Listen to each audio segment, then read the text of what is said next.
it took me a while to show up at the showroom and did my first test drive.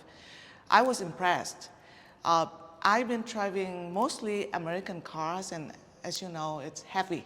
So I like the feeling of driving a heavy car, which VinFast has.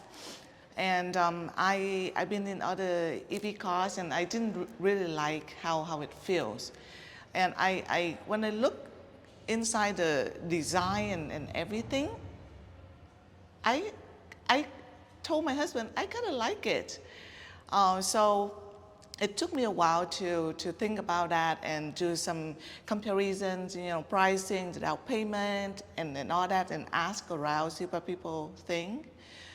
So eventually I said, okay, let's go for it. And, it makes sense economically, and I like it.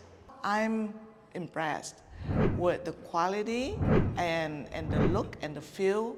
Not just me, but from my family, who never had any EV or it's VinFast. So people test drove it, people looked inside, and they have positive comments, and some from people that I never talk with from on the street.